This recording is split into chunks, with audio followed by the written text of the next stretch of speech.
شریکیم. اجازه دهید من زنگ خطری را در اینجا به صدا درآورم. آی منتظران ظهور مهدی، حسین را هم منتظرانش کشتند. آنانی که می گفت آقا بیا باغهای ما میوه کرده است، شمشیر ما علیه دشمنان شما صیقل خورده است، بیا ما رهبر نداریم، پیشوا نداریم، اگر نیایی روز قیامت نزد جدت شکایت میکنیم. وقتی که آمد چه شد؟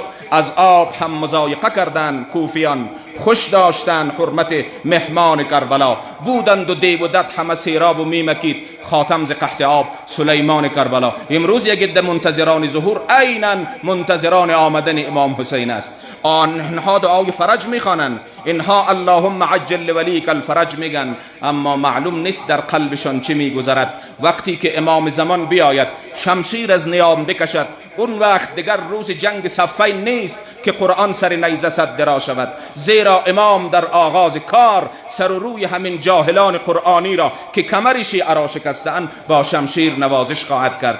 و من معتقدم که قبل از آن که مشکل امام زمان با اسرائیل و صهیونیست و داعش و گروه های افراطی و دشمنان شیعه باشه، با همین دعای فرجخوان‌هایی خواهد بود که ظاهر و باطنشان فرق میکنه و بین امت مسلمه و بین رهروان خط ولایت و انتظار اختلاف میاندازند. از این جهت شاعر میگه هر صبح جمعه ندبه کنان، در دعای صبح از کردگار خیش تمنا کنم تو را. این دیده نیست لایق دیدار روی تو، چشم دیگر بده که تماشا کنم تو را. اگر امام حسین یک ساعت سر به نیزه بی کسی تکیه داد، صدها سال است که مهدی فاطمه سر به نیزه بی کسی تکیه داده. واعتصموا بحبل الله جمیعا ولا تفرقوا. اختلاف انگیزی بین امت رسول الله کار نارواست، کار حرام است، اما یک عده مفتی و یک عده مولوی و یک عده کسانی که نه از فقه حنفی معلومات دارند نه از روایاتی که در کتب اهل سنت آمده، میخواهند یک عده را ملامت کنند. مثلا شیعه ذبیحه‌اش حرامه، خوردن گوشت گوسفندی که اینا در محرم میکشه حرامه، وجهه شرعی نداره، اینا مشرک است، اینها بدعت گذار است. آی مولوی محترم، شرک یک معنا کنیم. این خرافاتی که شما معنا میکنید آیا واقعا در نهاد عقاید ما جا دارد؟ و یا اینکه اتهام دوم در میان امت رسول الله کسانی است که شیعه را از شیعه جدا میکنند، بین رهروان مکتب امام صادق اختلاف میاندازند. به نام چی؟ به نام سید و هزاره. به نام چی؟ به نام بهسودی و جاغوری. به نام چی؟ به نام حزب و تنظیم. به نام چی؟ به نام این ولایت و آن ولایت. مگر کم آفت داریم؟ در تهم کردن مسلمان گناه بزرگ است. تهمت بستن به امت رسول الله از گناهان بزرگ است. اختلاف انگیزی و ذهن جوانان را به انحراف سوق دادن از گناهان کبیره است. چه دلیل داری تو برای شرک ما؟ مثلا مبانی اسلام چند چیز است. تو بیا در مسجد شیعه ببین شیعه نماز دارد یا ندارد، جماعت میخواند یا نمیخواند، آذان که شعار اسلام از شیعه آذان میدهد یا نمیدهد، میت خود را به کدام روش دفن میکنیم؟ مثل اندو میسوزانیم یا مثل نصارا بهترین لباس در بدن عروس میکنیم با طوق طلا و علنگو دفنش میکنیم؟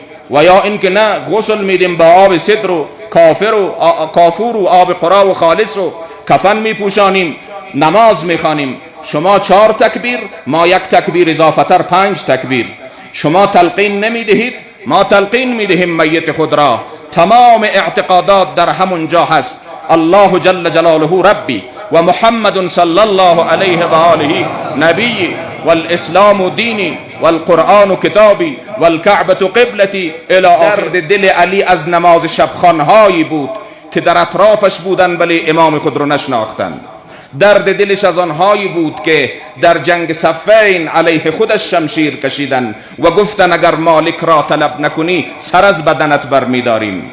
درد دل از کسانی است که در صف حقیقت قرار دارد، لباس تقوا ظاهرا در بدن دارد، محاسنش شانه کرده است، عمامه‌اش آراسته است، چهره فریبانه عوام الناس دارد، عوام فریبانه عاجزانه من از طلاب علوم دینی حاضر در محضر این است که مسلح به صلاح عصر شوید، مسلح به صلاح روز شوید.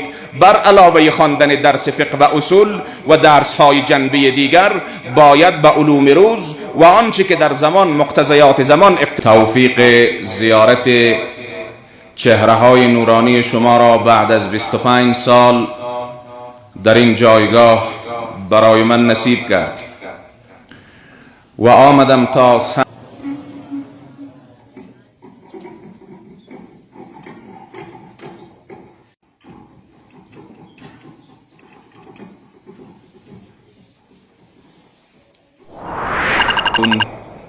وعلم بما كان قبل أن يكون ثم الصلاة والسلام على حقيقة وجه الأتم العارف بما في اللوح والقلم زين الركن والمقام والزمزم منبع العلم والحلم والكرم أشرف ولد آدم أفضل من تأخر وتقدم أبي القاسم مصطفى محمد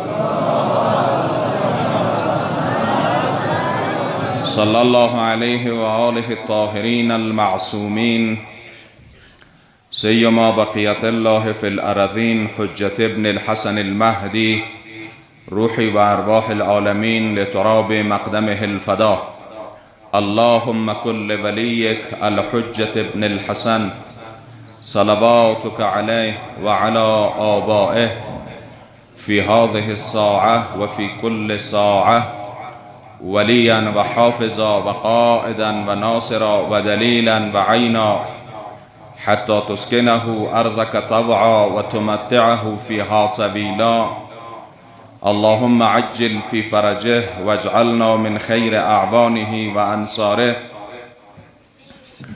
قال الله الحكيم في كتابه بسم الله الرحمن الرحيم هو الذي بعث في الأميين رسولا منهم يتلو عليهم آياته ويزكيهم ويعلمهم الكتاب والحكمة وإن كانوا من قبل لفي ضلال مبين وعن رسول الله صلى الله عليه وآله إني بعثت لأتمم مكارم الأخلاق صدق الله وصدق رسوله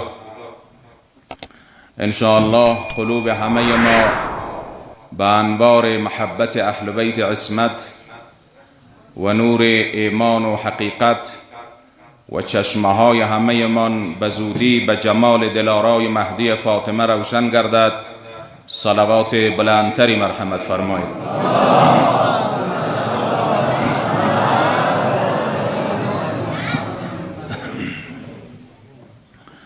سپاس و حمد به عدد خالق متعال را و پروردگار هستی را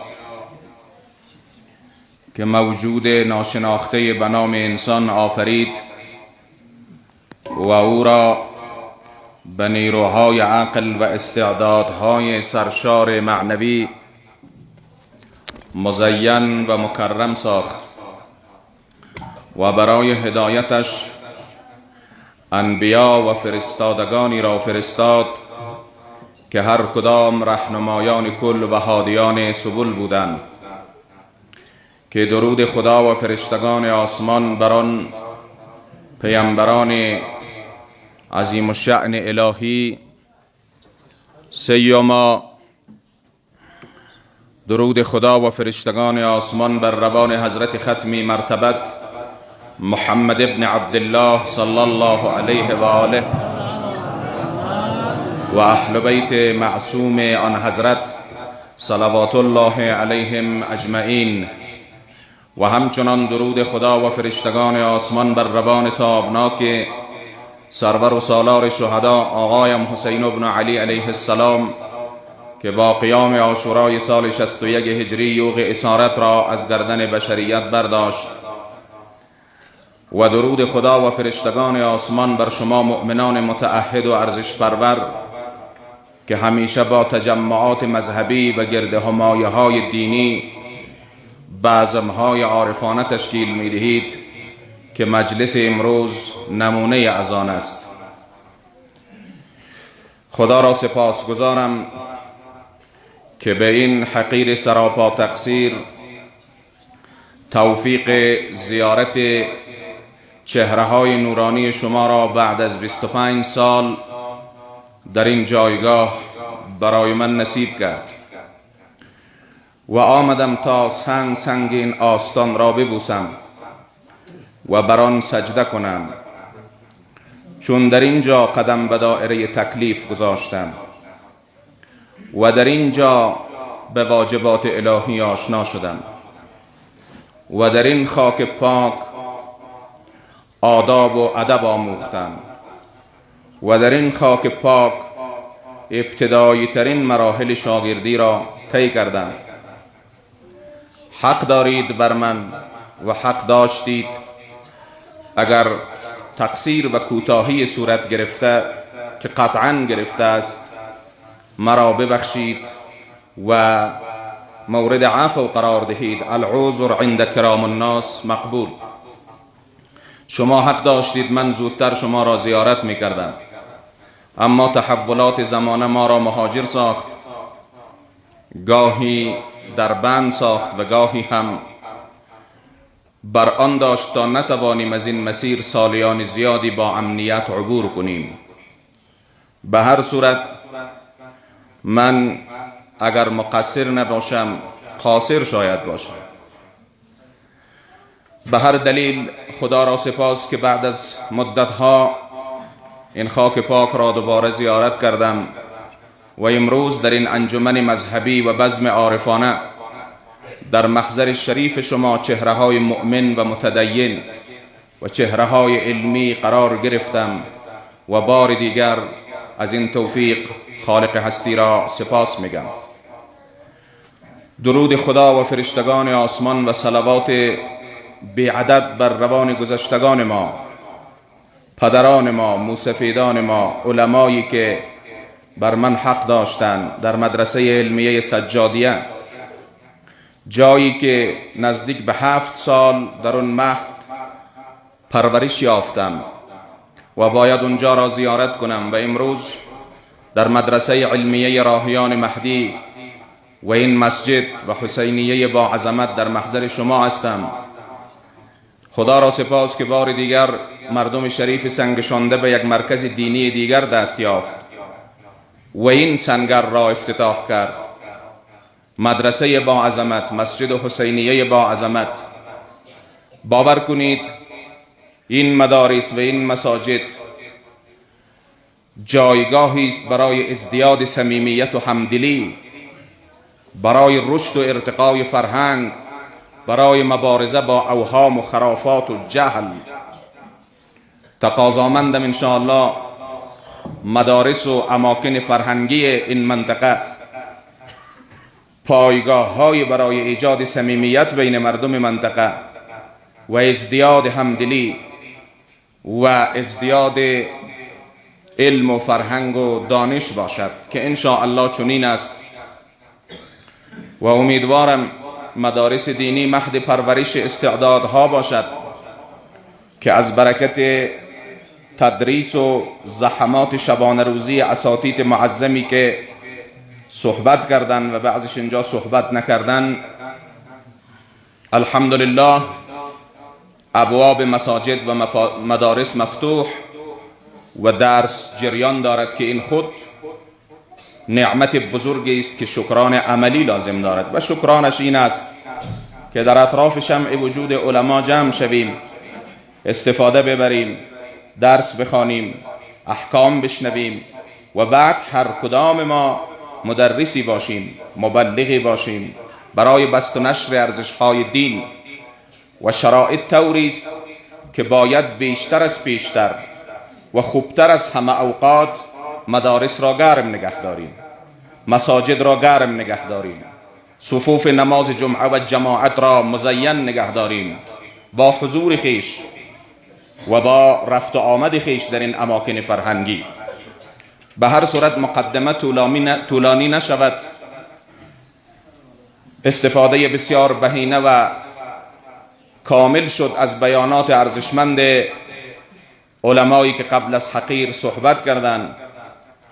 جناب حجت الاسلام و المسلمین استاد احمدی زید عزه الشریف، جناب حجت الاسلام و المسلمین استاد زکی دامت برکاته، و همچنین تشکر میکنم از مدیریت مدرسه راهیان مهدی جناب حجت الاسلام و المسلمین آقای امیری زید عزه الشریف و همکارانش که با دعوت بنده زمینه چیدن خوشه‌هایی از این خرمن پربار را به من حقیرم مساعد کردند و سایر اساتید و بزرگوارانی که از تذکر اسامیشان به دلیل قلت وقت محدود و محدودیت وقت معذورم، مرا ببخشند. دستانشان را میبوسم و قدردان و دعاگو هستیم. خب، موضوع مجلس و مناسبت مجلس امروز یکی نیست تا روی آن تمرکزی در بحث صورت بگیرد. لابد است به قول اهل مکتب و معارف یک دائره را ترسیم کنیم دارای 4 ضلع که این دائره مربع الاضلاع بتواند ما را به 4 موضوع وصل کند. ضلع اول این دائره یاد بود از رحلت جانگداز حضرت خاتم انبیا محمد مصطفی صلی الله علیه و آله و سلم است که در این روزها انصافا ارتباط زمین و آسمان قطع شد و برکات زیادی با این رحلت از زمین به سوی آسمان رفت. و ضلع دوم شهادت مظلومانه سبط اکبر و کریم اهل بیت امام حسن مجتبی علیه السلام است، با اون کیفیت قضایی که روزخوان‌های عزیز به آن اشاره کردند. و ضلع سیوم این دائره مربع شهادت مظلومانه حضرت ثامن الائمه امام الرضا علیه السلام ضامن آهو و امام رؤوف و مهربانی هاست که باز هم توسط زهری که توسط مأمون خلیفه عباسی با آن حضرت در انگور خورانیده شد امام به شهادت رسید که مصیبت عظیمی را جهان اسلام تحمل کرد. و ضلع 4 این دائره مربع الاضلاع بازگشت اهل بیت علیهم السلام بعد از سفر تبلیغی و ترویجی و اسارت و رشادت به مدینه طیبه است که در این روزها به مدینه برمیگردند و بار دیگر مدینه چهره غم به خود میگیرد بعد از رسول اکرم و فضای مدینه بار دیگر مصیبت زده می شود، چون خداوند ناامیدی را یکی از دلایل افت بنده می داند. در این روزها مردم مدینه بار دیگر ناامید شدند. حسین بر نگشت. زینب وقتی که به مدینه آمد این طور می گفت: ای مدینه، خجلم از تو قبولم من و ما، خجل از بحر خدا نزد رسولم من و ما. چرا بی جان با برادر رفته بودم بی برادر آمدم، تاج بر سر رفته بودم خاک بر سر آمدم. مصیبتی کمی نبود. لذا اگر در این فرصت باقی مانده پروردگار متعال و توفیق بخش و هستی بخش یاریم کند، روی این 4 ضلع و 4 موضوع تماسهای کوتاهی میگیرم تا وقت شما عزیزان را هم بیشتر نگیرم. من میدانم در این منطقه در این فصل مردم سخت کار شدید و ضرور دارند. زراعت است، دهقانی است، تدریس است، مکتب است، برنامه هاست. اینجا انواع مختلف از مردم میبینم. مدیران زبردست مکاتب دولتی، شاگردان عزیز مکاتب، طلاب حوزه و علوم دینی، اساتید، دهقانها، اهل زراعت، کسبکاران، دکانداران، انواع مختلف از شما مردم عزیز. من نمیخواهم وقت شما را زیاد ضایع کنم. از طرفی هم مدیریت محترم مدرسه توصیه دارم که از 1 ساعت کمتر صحبت نکن. گفتم یک وقتی نشود که در روزهای بزرگ مرگ بنده را از خدا بخواهم. به هر صورت وارد میشیم به ضلع اول این دائره مربع که منظور از آن ارتحال جانکاه رسول مقدس اسلام بوده است. هو الذی بعث فی الامیین رسولا منهم یتلو علیهم آیاته و یزکیهم. در چندین آیه از آیات قرآنی پروردگار متعال دلیل بعثت انبیا را پیشکش میکند برای جامعه بشری و تمام آن را میارد به 2 مطلب بزرگ خلاصه میکند: یزکیهم یک و یعلمهم الکتاب و الحکمه. این دو بخش تمام حیات معنوی بشر را تشکیل میدهد. اول انسان باید خود را تزکیه کند. ما موجود خودسر نیستیم، دست قدرتی ما را در این زمین آورده و نگه داشته است. دست قدرتی ما را نگه می‌دارد و دست قدرتی میبرد. پر کاهم در کفت ای تند باد، من نمیدانم کجا خواهم فتاد. چند روز در این دنیا زنده ام، به چه کیفیت زنده ام نمیدانم، اما باید فرمان ببرم از کسی که مرا اینجا آورده. تزکیه کنم نفس خود را، حلال و حرام خود را بشناسم، حقوق مردم را از حقوق خود تشخیص دهم، حلال و حرام در معاملات، مسائلی در عبادات. تمام این مسائل را انسان مسلمان باید بداند و خود را تزکیه کند. و یزکیهم، اینقدر تزکیه مهم است که قبل از یعلمهم الکتاب اول تزکیه آمده. انسانی که خود را تزکیه نکند موفق نمی شود قلل رفیع علم و دانش را طی کند و توفیقات را. قطعا سلب توفیق میشه، قطعا سلب توفیق میشه. و یزکیهم، کسی موفق است که قبل از یعلمهم الکتاب و قبل از تعلیم و تعلم خود را تزکیه کند، نفس خود را آراسته کند به تقوای الهی. آقا امیر مؤمنان علیه السلام در نهج البلاغه می فرماید الا و ان تقوی الله مفتاح السداد. تقوای الهی کلید درهای بسته است و ذخیرة و معاد، تقوا ذخیره روز آخرت است. اینجاست که تقوا نقش خود را دارد در تزکیه و تزکیه در حقیقت ثمره اش تقوا میشه که دیگه در برابر گناه به قول راننده ها بریک خود را آدم بگیره. تقوا یعنی بریک و توقف در برابر محرمات الهی. نماز شب خواندن تقوا نیست، از آثار تقواست. و الا نماز شب خوانهای هم بودن که دل علی را خون کردن. بدترین ضربات را نماز شب خوانها و سجاده به دستها و تسبیح به دستها در طول تاریخ اسلام به اسلام زده. بریم مطالعه کنیم ببینیم چی بودن.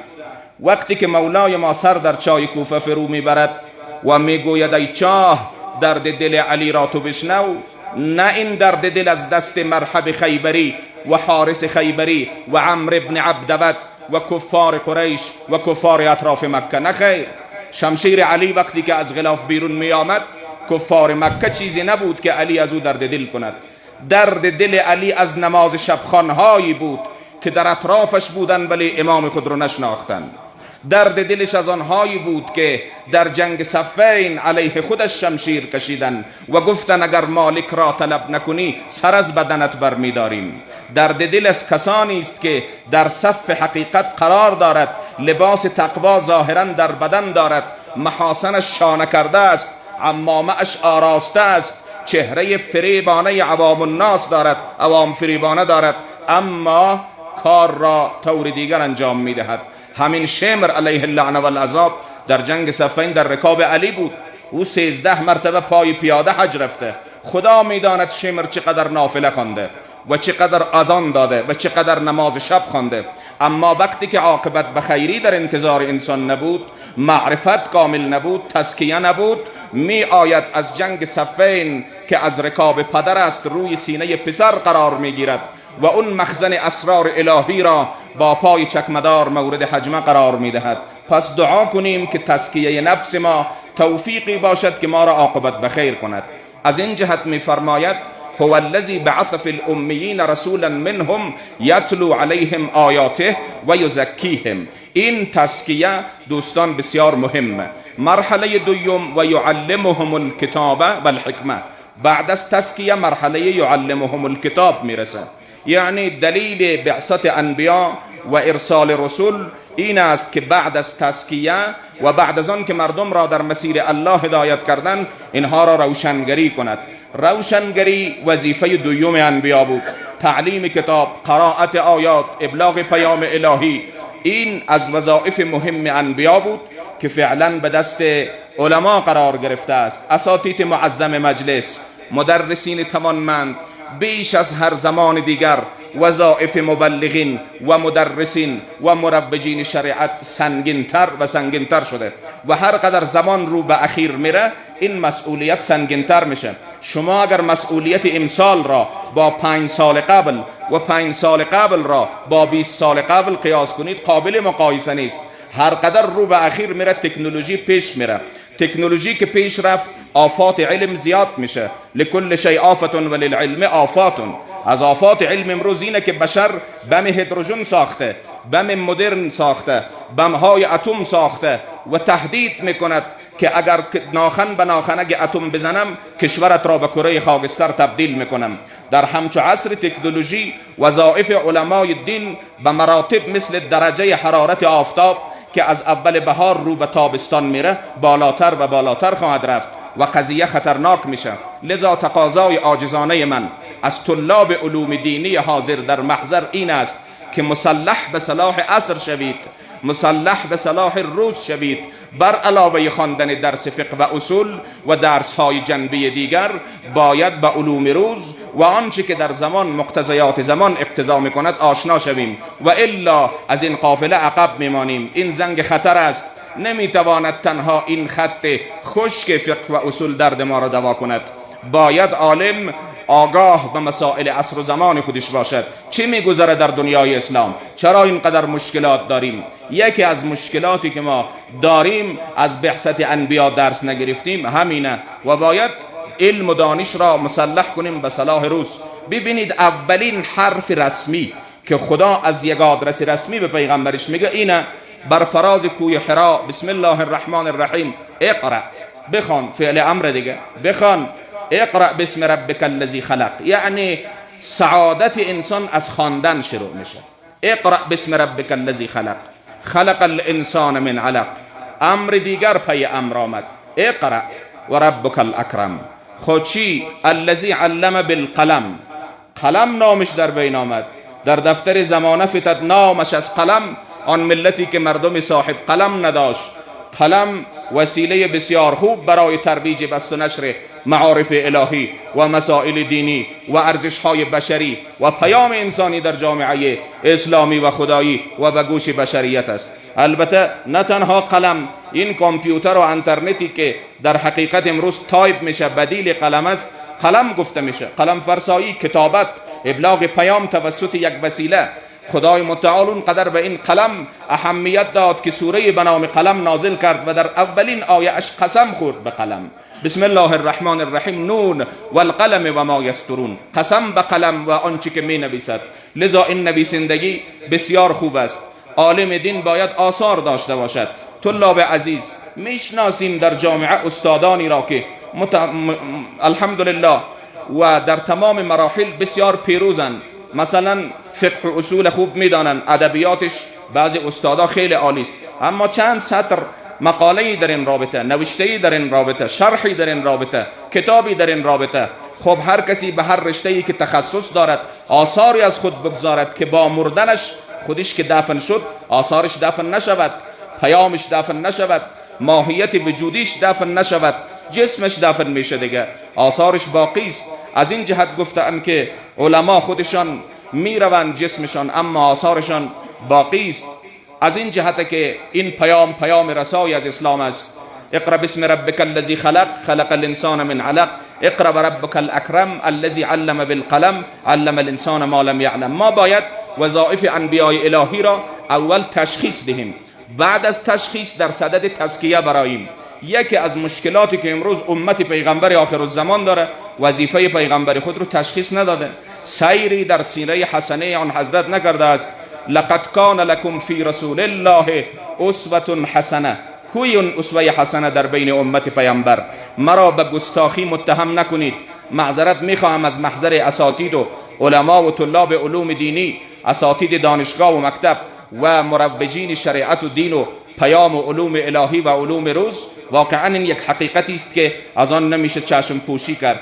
امروز پیام رسالت را نتانستن تعداد زیادی از علما به جامعه ابلاغ کنند.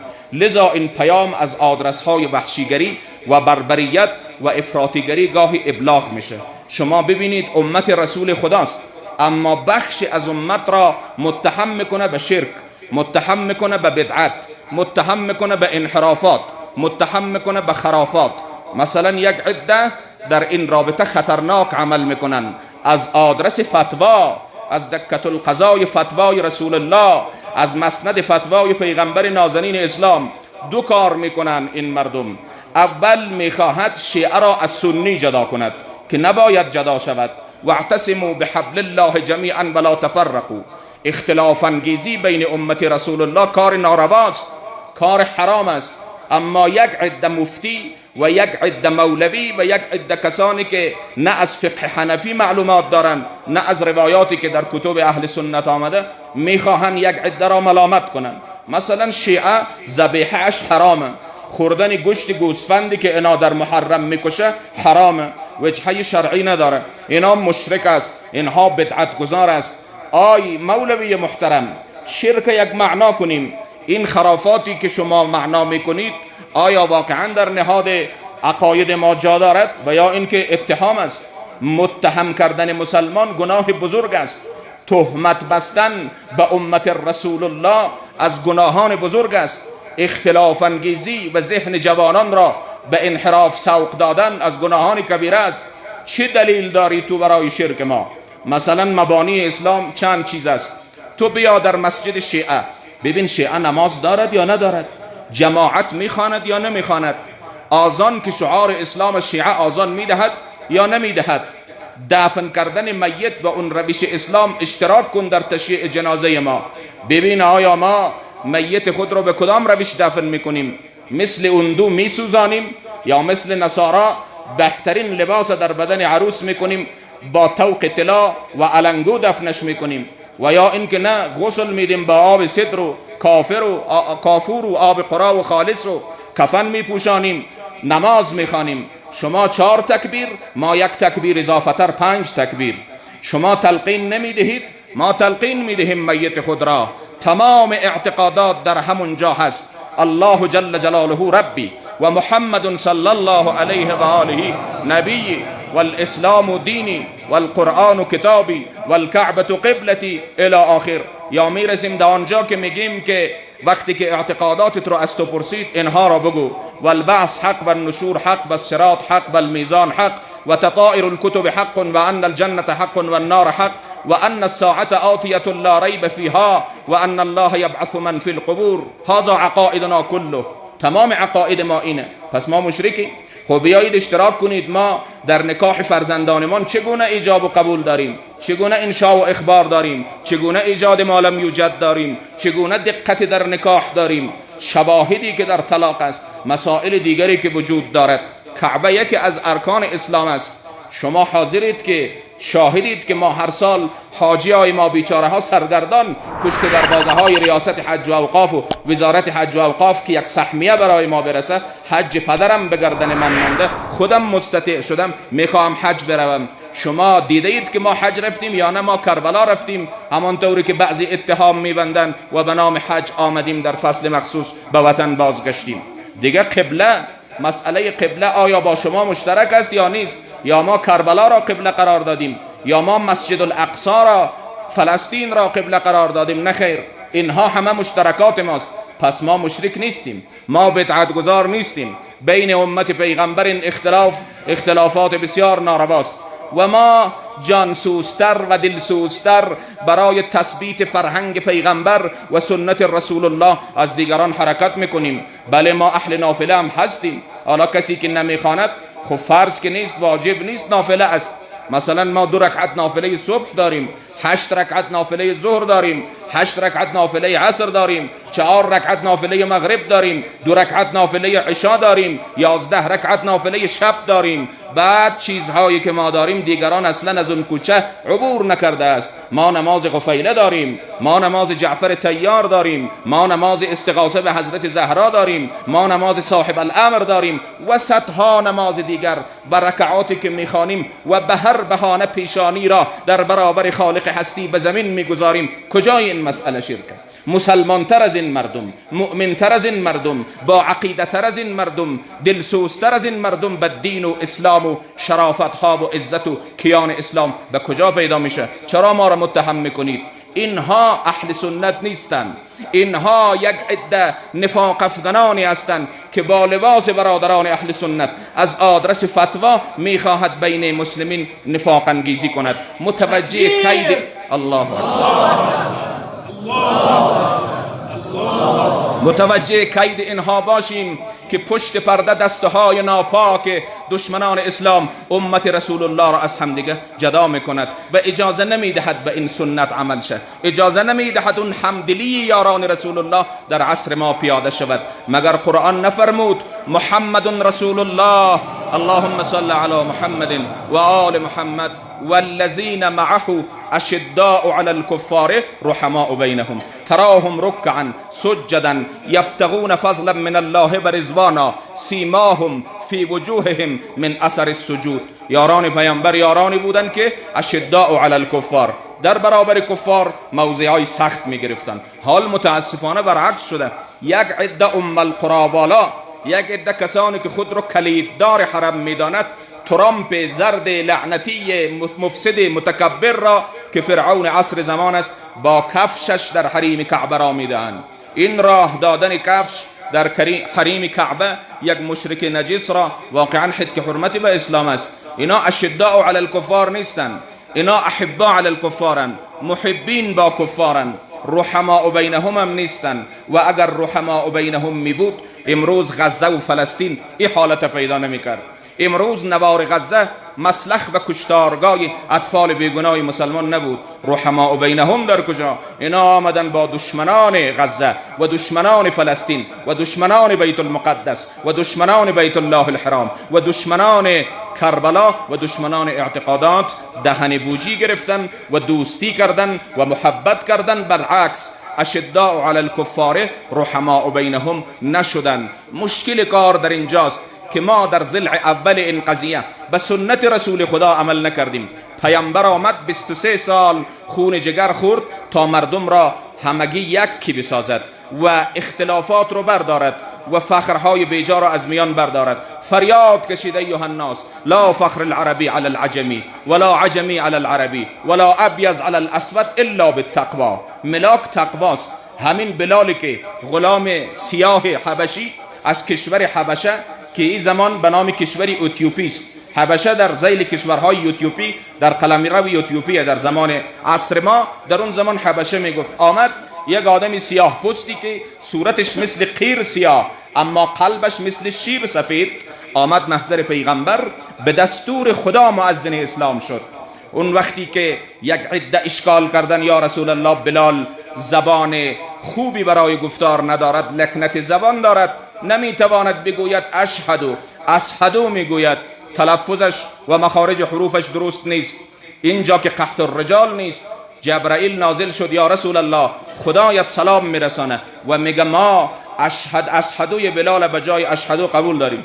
کسانی که رفتن قبر بلال حبشی را زیارت کردن در سلام نامیش اینطور میخوانیم السلام علیک یا من سینک عند الله شینا، ای کسی که سینت را خدا به جای شین قبول کرد. خدا میگه ما درون را بنگریم و حال را، نه بیرون را بنگریم و قال را. ما به قال کس کار نداریم، به صحبت لشم کس، به زبان فصیح کس، به صورت سفید کس ما کار نداریم. ما درون را بنگریم و حال را. چقدر حال بندگی داری، از این آدرس پیش بیا به سوی خدا. در بازار آخرت بندگی خریدار داره. اجازه دهید من دسته دویم هم مطرح کنم که اینجا نوبتش رسیده است. دسته دویم که خطرناکتر از دسته اول است. اونا میخواستن سنی را از شیعه جدا کند. دسته دویم در میان امت رسول الله کسانی است که شیعه را از شیعه جدا میکنند. بین رهروان مکتب امام صادق اختلاف میاندازند. به نام چی؟ به نام سید و هزاره. به نام چی؟ به نام بهسودی و جاغوری. به نام چی؟ به نام حزب و تنظیم. به نام چی؟ به نام این ولایت و آن ولایت. مگر کم آفت داریم در جامعه؟ شما یک بار باز کنید فضای مجازی را. فضای مجازی بیانگر نیت‌های شوم یک عده است که در بین منتظران امام زمان اختلاف میاندازند. مردم، سخنان من صریح است، اگر در رابطه با امارت است، اگر در رابطه با دولت است، هیچ کس نترسد. من خودم مسئول سخنان خود هستم، هم در محکمه بنده و هم در محکمه خدا. خودم جواب میدهم آنچه را که گفتم. خلاصه یک عده خطرناکتر از دسته اول هستند. اینها در بین منتظران ظهور سمپاشی میکنن، به قلب امام زمان نشتر میزنن، کمر حضرت مهدی میشکنن. اینها منتظران را به دسته های مختلف تقسیم میکنن و بینشان اختلافات میاندازن به نام این و آن. به این مردم اجازه ندهید. علمای بزرگوار، موسفیدان قوم، در مجلس ختم قرآن، در محفل عروسی، در محافل دعوت و مهمانی، در تجمعات عادی و غیر عادی و رسمی و غیر رسمی، اینا را بکوبید. اجازه ندهید نفس بکشد. در فضای مجازی بکوبید، در فضای حقیقی بکوبید. همه جا سخن در بین شیعه از اختلاف نباید گفته شود و اگر ما سکوت کنیم به این جرم شریکیم. اجازه دهید من زنگ خطری را در اینجا به صدا درآورم. آی منتظران ظهور مهدی، حسین را هم منتظرانش کشتند. آنانی که می گفت آقا بیا باغهای ما میوه کرده است، شمشیر ما علیه دشمنان شما صیقل خورده است، بیا ما رهبر نداریم، پیشوا نداریم، اگر نیایی روز قیامت نزد جدت شکایت میکنیم. وقتی که آمد چه شد؟ از آب هم مضایقه کردند کوفیان، خوش داشتن حرمت مهمان کربلا. بودند و دیو و دد همه سیراب و میمکید، خاتم ز قحط آب سلیمان کربلا. امروز یک عده منتظران ظهور عیناً منتظران آمدن امام حسین است. آنها دعای فرج میخوانند، اینها اللهم عجل لولیک الفرج میگن، اما معلوم نیست در قلبشان چه میگذرد. وقتی که امام زمان بیاید، شمشیر از نیام بکشد، اون وقت دیگر روز جنگ صفین نیست که قرآن سر نیزه صد درا شود، زیرا امام در آغاز کار سر و روی همین جاهلان قرآنی را که کمر شیعه را شکسته‌اند با شمشیر نوازش خواهد کرد. و من معتقدم که قبل از آن که مشکل امام زمان با اسرائیل و صهیونیست و داعش و گروه های افراطی و دشمنان شیعه باشه، با همین دعای فرجخوان‌هایی خواهد بود که ظاهر و باطنشان فرق میکنه و بین امت مسلمه و بین رهروان خط ولایت و انتظار اختلاف میاندازند. از این جهت شاعر میگه هر صبح جمعه ندبه کنان، در دعای صبح از کردگار خیش تمنا کنم تو را. این دیده نیست لایق دیدار روی تو، چشم دیگر بده که تماشا کنم تو را. اگر امام حسین یک ساعت سر به نیزه بی کسی تکیه داد، صدها سال است که مهدی فاطمه سر به نیزه بی کسی تکیه داده و صدای بی کسیش به گوش ما نمیرسه. اگر می بود که می آمد. ما یارانی هستیم در عالم ظاهر، خوش بود گر محک تجربه آید به میان، تا سیاه روی شود هر که در او غش باشد. مرا ببخشید مطلب به اطاله کشید، نمیخواستم در ضلع اول اینقدر وقت شما را بگیرم چون وقت محدود می شود. اجالتا 3 ضلع دیگر انشاءالله بررسی میکنم. جان مطلب در ضلع اول بود که من با این بیان الکن و زبان ناقصم نتانستم حق رسول الله را ادا کنم. هو الذی بعث فی الامیین رسولا منهم. این پیام باید برسد علما، این پیام باید برسد اهل معارف. قلم به دستان، رسانه به دستان، پیام وحدت را ابلاغ کنید، دیانتی را که رسول الله ترسیم کرده ابلاغ کنید. بین امت صداهای پرهیاهوی تفرقه افغان را در نطفه خنثی کنید و اجازه ندید پیام رسول الله ناقص بماند. درد دلهای پیغمبر، او در دم جان دادن وقتی که اسرائیل آمد که جانش را بگیرد، گفت یا رسول الله من آمدم، برای چی آمدی؟ جئتنی زائرا ام قابضا؟ آمدی زیارتم کنی یا قبض روحم؟ گفت بل جئتک قابضا یا رسول الله، آمدم روح مبارکت را بالا ببرم. گفت صبر کو برادرم جبرائیل بیاید. اینجا این پیام به شما امت. جبرائیل آمد. چرا دیر آمدی اخا جبرائیل؟ در این روزا روزای دیر آمدن نیست، این ساعتهای حساسه. چرا دیر آمدی؟ یا رسول الله من بیکار نبودم، من مشغول بودم ملکوت را، اعلی علیین را مرتب کنم، صفهای ملائکه را به استقبال وجود مبارک شما و مقدم مبارک شما استاده کنم. گفت جبرائیلی حرفا درد مرا دوا نمی کند. گفت یا رسول الله همه آماده اند. گفت نه، از جای دیگه سخن بگو. از کدام مقوله سخن بگم یا رسول الله؟ گفت امتم چی می شود؟ امت گناهکارم سرنوشتش چه میشه؟ به فکر شما بود در دم جان دادن. خانه با خانومش درد دل میکنه. خانوم خوب وزیر انسان است، مدبر است، انسان همراز دارد در داخل خانه. اما بمیرم امام دویم شما در داخل خانه کسی نداره که با او درد دل کنه، دشمن داره در داخل خانه. زهر مسموم کرد پاس از شب که امام حسن علیه السلام در امین اوقات ماه سفر روزه می گرفت، تشنه می شد، بیدار شد، از این آب نوشید. آی کوزه کاش آن شب آب نمی داشتی. آی زهر کاش اون شب نمی رفتی داخل کوزه. آی حسن کاش اون شب تشنه نمی شدی مولا. جرعی از این آب نوشید، یک مرتبه صدا زد آه جگرم. هر کسی که فشاری بالایش بیایه، غمی بیایه داخل خانه، همسرش رو صدا میکنه. اما حسن صدا زد ای غم دیده دوران زینب، خواهر غم دیده من بیا. زینب آمد دید حسن مثل انسان مار گزیده، پهلو به پهلو می غلطد. به این غلطش قلب زینب تکان داد. به این بود که لحظات بعدش جان به جان آفرین تسلیم کرد. دردناکتر از این وقتی که جنازه را حرکت دادن که ببرن کنار رسول الله دفن کنن، ظالما دستور داد جنازه حسن تیرباران کنن. آی حسین در تیرباران پیکر تو تنها نبودی، برادرت با تو شریکه. پیکر حسن هم تیرباران کردن. 70 چوبه تیر به تابوت و پیکر نازنین حسن آمد. آخر آوردن با دل پرغم دوستانش حسن رو در بقیع دفن کردن. من از حاجی های مجلس معذرت میخواهم، شما حتما رفتید مشهد مقدس و بعد یک اصطلاح خیلی عرف مرسوم دارید، میگید امام رضا غریبه. به خدا قسم امام رضا غریب نیست، بله غریب اون بود که مسافر بود و آمد اینجا جان داد. اما غریب اصلی، اما محروم اصلی و مظلوم اصلی حسن مجتبی است که قبرش زوار نداره، چراغ نداره، خادم نداره، پاسبان نداره. اینا را که نداره حتی اونقدر مظلومیته که وقتی حاجی میره در برابر قبرش کتاب باز میکنه که سلام نامه بخونه. وهابیت بیدین سلام نامه را میگیره، اجازه سلام نامه نداره. مظلومیت اونجاست و مظلومیت یک قدم بالاتر که قبر مادرش ناپدید است. هر حاجی که می رود درد دلش اینه یا فاطمه من عقده دل وا نکردم، رفتم ولی قبر تو را پیدا نکردم، گشتم ولی قبر تو را پیدا نکردم. اوج مظلومیت بقی، اوج مظلومیت داره ائمه بقی. این ضلع دوم خواستم اشاره کنم که فقط مدیون نمانم. میرسم به ضلع سوم. ضلع سوم شهادت امام رضا علیه السلام به زهر مأمون عباسی است که این روزها روزهای شهادت امام رضا است. من در اینجا دو تا جمله را میگم. زندگی امام رضا را طلاب عزیز خوب مطالعه کنید. عزیزان دیگرم همه محبید الحمدلله. این زندگی را مطالعه کنید.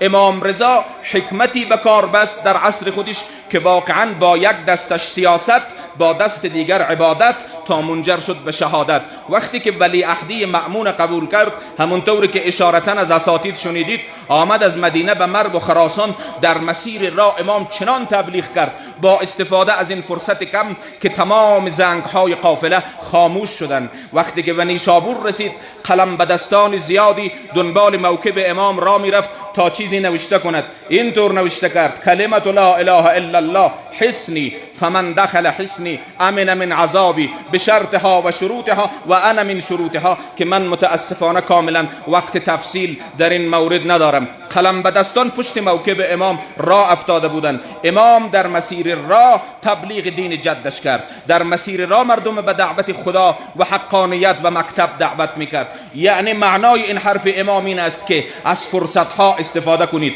فرصتها از دست میره. جوان عزیز من معذرت میخوام، کسی که وقت خود را مغتنم نشماره بدتر از قمارباز است. قمارباز وقتی که پول خود را میبازد یک امیدواری داره که پول دوباره بر میگرده، اما عمر دوباره بر نمیگردد. الفرصت تمر مر السحاب، عمر میگذرد، فرصت ها ضایع میشه. مطالعه کنید عزیزان، مکتب بروید، مدرسه بروید، قلم فرسایی بکنید، در فضای مجازی، در فضای حقیقی از ارزش ها دفاع کنید. به خدا قسم چشم امید امام زمان شمایید، چشم امید او مصلح عالم شمایید. چشم امیدش به من و شما مانده، نه تنها چشم امید والدین، نه تنها چشم امید جامعه فقیر و محروم ما. مشکلات اقتصادی رو ببین. من شب وقتی که از مسیر این سرک می آمدم، به خدا به حال مردم باید گریه کرد. برو جاهای دیگر تماشا کو، نه کلینیک کافی داریم، نه سرک کافی داریم، نه امکانات رفاهی داریم. جرم ما چیست به جز از محبت علی ابن ابی طالب؟ به خدا ما را به این جرم کباب میکنن که چرا علی را دوست دارید، چرا حسین دوست دارید، چرا در خط اهل بیتید. و الا صلح طلب ترین مردم، صلح طلب ترین مردم و مردم عزیزترین مردم و فقیرترین مردم و امین ترین مردم ما مردمیم. این چیزی است که دیگران شهادت میدهد. الفاظ ما شهد به الاعداء، تنها ما نمیگیم. به هر صورت این اوج محرومیت، اوج مظلومیت. از این فرصت ها برای جامعه و پیشرفت جامعه باید استفاده شود. امام همانطوری که سوار بر شتر است یا اسب و هر چیزی که هست، مردم اطرافش رو گرفته نوشته میکند. امام کلمات حکمت آمیز میگه تا رسید ولی عهدی را به شرایط قبول کرد. بعد مأمون علیه اللعنه و العذاب گفت که یا ابن رسول الله، شما سزاوار اینید که در این عید باید نماز عید بدید. عید بود، آستانه روز عید بود. گفت مأمون از این حرفت پشیمان میشی؟ نه، گفت شما لیاقت به امامت هستید، باید ما به شما اقتدا کنیم. امام گفت درست است، اما از مسیر را مرا بر نگردانی، پشیمان نشی. امام وقتی که اذن یافت در این رابطه، رفت عمامه رسول خدا را امام رضا بر سر خود بسته کرد، عصای پیامبر گرفت، تمام اون ردایی که از ابراهیم خلیل مانده بود به شانه افکند، با عزت و وقار لباس سفید پوشید، با کبکبه و دبدبه و وقار به سمت مصلا حرکت کرد. مردم اطرافش جمع شده بودند، مردم حقیقت رو درک کرده بودند. اطراف شمع وجود امام پروانه‌وار حلقه زده بودند. سر و صدایی را افتاد، به مأمون خبر دادند بیخ خود را به دست خود کندی. اگر امام خطبه نماز عید بخواند و این نماز آخر شود، دیگه تو نمیتونی حکومت سلطنت کنی. گفت هر چی زودتر به یک بهانه امام رضا را برگردانید. امام رضا را برگردان به دربار. مأمون وقتی که امام را دید استاده شد، وقاری از امام به چشم مأمون رسید. گفت یا ابن رسول الله، من امشب خواب دیده بودم، این خواب فراموش کرده بودم. جدت رسول خدا را که گفتای مأمون تو موظفی در این عید نماز عید خودت بدهی. امام تبسمی کرد، گفتای کذاب، نگفتم شما طاقت تجلی نور ولایت رو ندارید، نگفتم شما خفاش هستید، خفاش که طاقت دیدن نور آفتاب ندارد، نگفتم شما اجازه نمیتونید بدید که ما بدرخشیم، هدایتگری کنیم و مردم را به مسیر الله بکشیم. این شد. امام مظلومانه برگردان. خب من فرصت ندارم، خواستم مدیون نمانم. این ضلع سیوم این مربع مستطیل است، یعنی داستان امام رضا. آمد در نیشابور، یک روز وارد حمام شد. مردم وقتی که مشهد رفتید، من از شما یک تقاضا دارم، شما را خدا مشهد خوب زیارت کنید، عارفانه زیارت کنید. این امام در بین ائمه ما، ائمه همه اش عجیبه، بحرن، کشتی نجاتن، مصباح الهدایان، صفاین نجات امتن، اما امام رضا علیه السلام کرامات عجیب و غریبی دارد. این امام، خب شما وقتی که مشهد میرید میبینید عظمت این امام عزیز را. بالاخره وقتی که این امام میبینیم برای حیوان، برای انسان شفیع قرار میگیره. یکی از القابش ضامن آهوست. او داستانی که آهو را شفاعت کرد، آهو را ضمانت کرد. صیاد گفت تو مرا مسخره میکنی؟ گفت نه، اجازه بده، آهو میره بر میگرده. گفت آهوی وحشی بر میگرده؟ گفت اگر بر نگشت 2 برابر قیمتش رو میدم. دقایق بعد دیدن آهو با بچه هایش هی به سمت امام میآید. وقتی که او ضامن آهو باشه، ضامن من و تو نیست؟ وقتی که او حیوان ضمانت کنه، ما را شفاعت نمیکنه؟ به شرطی که ما به مرکب اخلاص سوار شویم، در خانه امام رضا را بزنیم. عجب دریست در امام رضا. اگر مشهد نرسیدید، از دور سلامنامه داره امام رضا، بخوانید در این روز و به امام متوسل شوید. وارد نیشابور شد، در حمام رفت، وارد حمام شد، حمام عمومی مردانه. بغل دستش یک مردیه که سالها منتظر امام علیه السلام است. گفت بده سنگ پایت را. این مرد مخلص امام نمیشناسه، سنگ پا را داد. امام که سنگ پا نیاز نداشت، خواست کمکش کنه. دوستش فقیره، بله یار فقرا این هاست. فقرا واقعا باید افتخار کنه که همچون امام رؤوف داره. اغنیا مکه روند و فقرا سوی تو آین، جان به قربان تو آقا که تو حج فقرایی. خب دید که این مرد مدیونه، میدانستین دوستش بدهکاره. این سنگ پا را تصرف کرد، تبدیل به طلا شد، دوباره داد بهش. وقتی که این مرد نظر کرد که این سنگ پا طلا شده است، گفت به به، تو کیستی؟ خلاصه شناخت که امام رضاست. بند دستش گرفت، گفت امام درست من فقیرم، درست من مدیونم، اما من سنگ طلا کار ندارم، من تو دیگه جای کار دارم. گفت کجا کار داری؟ گفت دم جان دادن باید بیایی. این دنیا میگذرد، فقر من میگذرد، این سنگ پای پس بگیر، این طلا از خودت. تعهد کن، خوب جا تو را گیر کردم، دیگه دستم به دامنت نمیرسید، تعهد کن دم جان دادنم بیایی. امام گفت تعهد کردم، تو برو عمل خود رو شیعوار بساز، من میایم. او هم عمل خود اصلاح کرد. امامم اباسلط هروی از همین هرات افغانستان، یاوران امام، میگه دیدم یک روزی سر سفره نشسته بودیم، فتغیر لونه، رنگ امام تغییر کرد. چه خبره اباسلط، چه خبره مولا؟ گفت ابا سلط، من یک دوست خود رو یک سالی در نیشابور وعده داده بودم که دم جان دادنش بیایم. اکنون در آستانه مرگ است. میگه دیدم امام از نظرم غایب شد، دقایقی برگشت سر و روی پر از خاک. من به فریادش رسیدم. خوش به حالت کسی که دستت به او شبکه نورانی رسیده. خودش میگه من زارنی به شهر توس ازوره لیلة الوحشه. کسی که به شهر توس مرا زیارت کنه شب اول قبر به دیدنش میایم. خب من وقت ندارم. این ضلع سوم است که با عرض یک داستان کوتاه به ضلع چهارم میرسم که ضلع چهارم روزه من است و التماس دعا. همین امام زواری که معرفت داره، چشمش نابینای، پسرش دستش را گرفته میاره به شبکه حرم امام رضا علیه السلام. رفقایش آمده، ظاهرا از اهل اصفهان بودن اینا. خب در هنگام برگشت بلیت قطار گرفته بود، کاغذها شرشر میکرد، صدا میداد. این زوار نابینا بود. به رفقا گفت شما چی کاغذ در دست دارید؟ گفت ما را امام رضا از شبکه براتنامه آزادی از آتش جهنم داده. به تو نداده؟ شوخی کردن. گفت نه والله، من که نابینا بودم چیزی دریافت نکردم. گفت پس امام رضا تو را دوست نداره. یک مرتبه دل این زائر نابینا شکست. گفت مرا برگردانید. دوستان، هر چیزی که بشکند از قیمت میفته بجز دل که بشکنه قیمتش نزد خدا بالا میره، نزد امام بالا میره. هرچی رفقایش گفت بابا ما شوخی کردیم، این بلیت قطار. گفت نه، این خاندانم بین کور و جور فرق میکنه، تو مرا برگردان. بچه اشی را برگردان. آمد شبکه را محکم گرفت و تکان داد، به حد گریه میکرد که تمام زوارا به گریه در آمد. گفت آی امام رضا، خبر داری من از چقدر رای دور آمدم؟ تو هم بین زوار بینا و نابینا فرق میگذاری. خاک بر سرم، دیگه من کجا بروم؟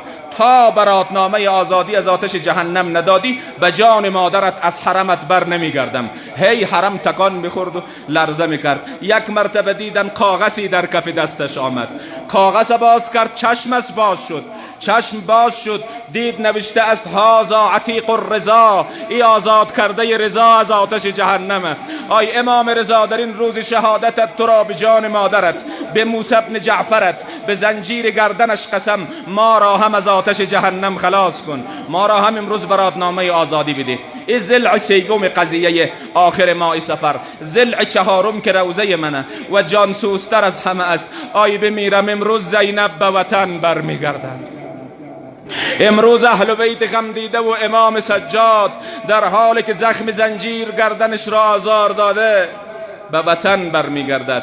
همانطوری که در اول منبر گفتم، تا چشم زینب افتاد به گنبد خضرای رسول الله، صدا زدای مدینه خجلم از تو قبولم من و ما، خجل از بحر خدا نزد رسولم من و ما. چرا بی جان؟ با برادر رفته بودم بی برادر آمدم، تاج بر سر رفته بودم خاک بر سر آمدم. زین طرف با قاسم و اکبر به صد عجز و وقار، زان طرف بی قاسم و عباس و اکبر آمدم.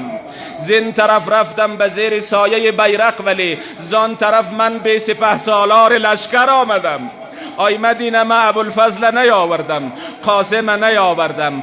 گوشه های چادرم را زین طرف اکبر گرفت، چادر نیم سوخته با دیده تر آمدم. مدینه یادت هست او روزی که من سوار اسب می شدم، علی اکبر گوشه های چادر مرا محکم گرفته بود. اما گوشه های چادر نازنینت خاکی نشود، اما خاک بر سرم از او طرف چادری نیم سوخته آمدم. گوشه های چادرم را زین طرف اکبر گرفت، چادری نیم سوخته با دیده تر آمدم. اینجا شعر اخیر روزه هست و مصیبت است و درد زیاد داره. صدا زده آی مدینه، دختری بینی که تحفه بهر مادر آورد. هر دختری که مسافرت میره برای مادرش تحفه و سوغات میاره. منم برای مادر تحفه و سوغات آوردم.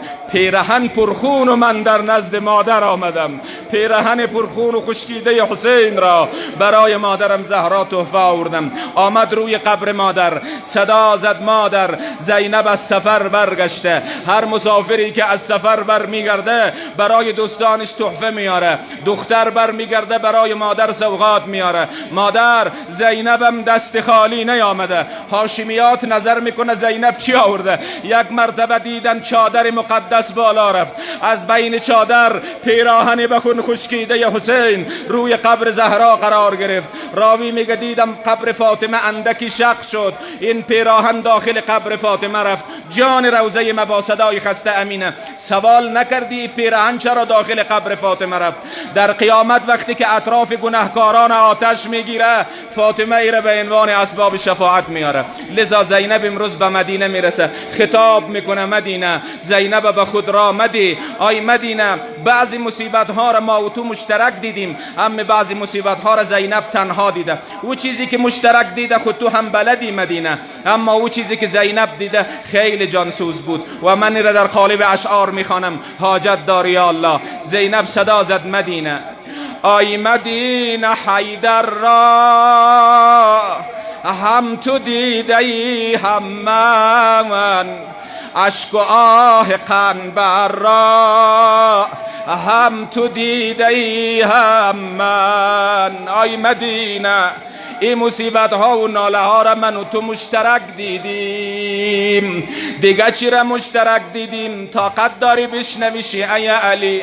صدا زد مدینه، شعله در کشاکش بود هم تو دیده ای هم من، فاطمه در آتش بود هم تو دیده ای هم من. آی مدینه، مصیبتی در و دیوار مشترک دیدیم، فاطمه را بین شعله آتش دیدیم، دیگه چی را مشترک دیدیم؟ اشک و آه گلسم را هم تو دیده ای هم من، مجتبای مظلوم را هم تو دیده ای هم من. مدینه اینا مشترکات بود، اما به جرأت میگم چیزی که زینب دیده تو ندیدی. آی مدینه، لیک جسم بی سر را تو ندیدی من دیدم، تشنگی اصغر را تو ندیدی من دیدم. آی مدینه، نبودی کربلا چقدر علی اصغر تشنه شده بود، جسم بی سر حسین ندیدی، دیگه چی ندیدی مدینه؟ شهر شام ویران را تو ندیدی من دیدم، چوب و صوت قرآن را تو ندیدی من دیدم.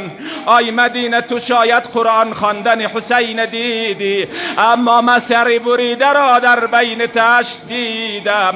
میرسم به همون نقطه‌ای که قبل اشاره کردم و التماس دعا. آمد روی قبر مادر پیراهن تسلیم کرد. در قیامت فاطمه زهرا می آید، عرصه محشر رسول الله کنارش. دخترم چی اسباب شفاعت داری؟ بابا تشویش نکو، اسباب شفاعت فراوان آوردم، اگه چی صدای من خسته است همین اسباب شفاعت با صوت محلی عرض کنم. دیگه التماس دعا دارم، حاجت داری یا الله؟ صدا زد بابا جان تشویش نکن.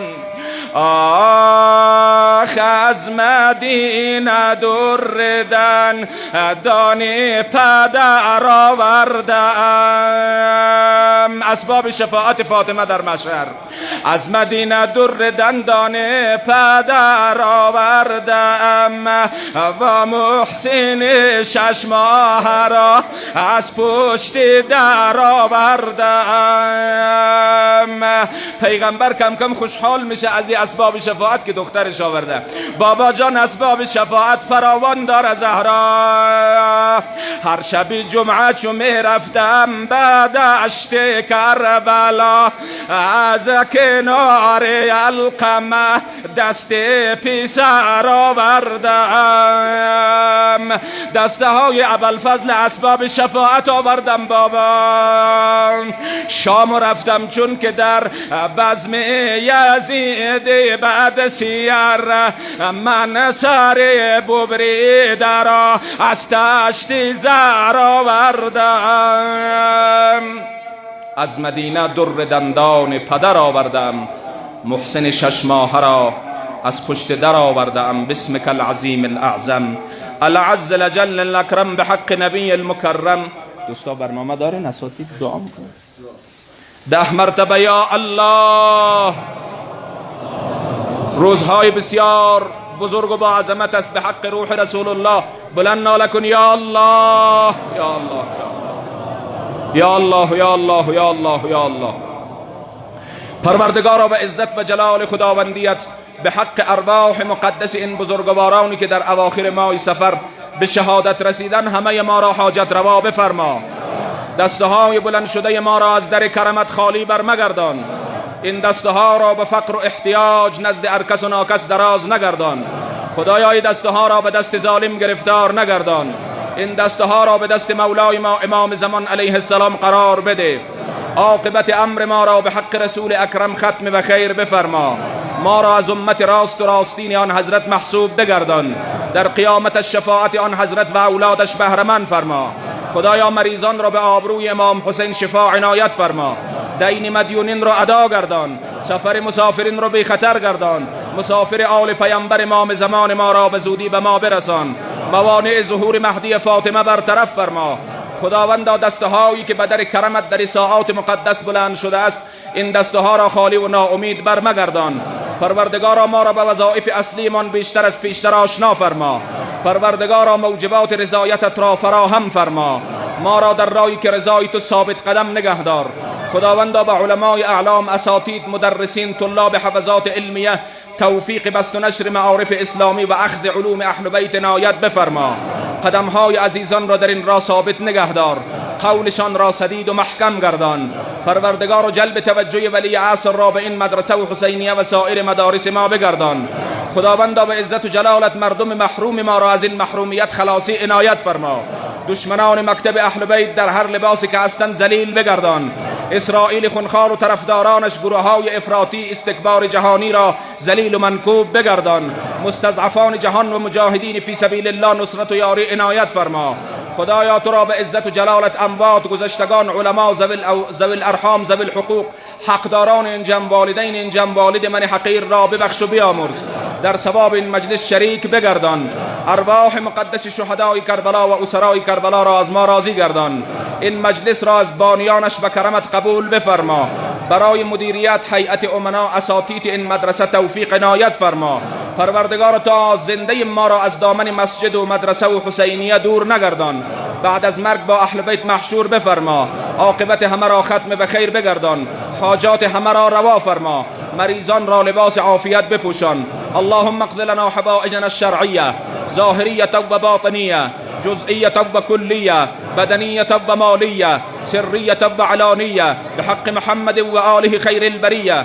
رحم الله من قرأ الفاتحه بأرواح الشهداء والعلماء والأموات سيما شهداء الكربلاء مع الإخلاص والصلوات. اللهم صل على محمد وآل محمد. بسم الله الرحمن الرحيم. الحمد لله.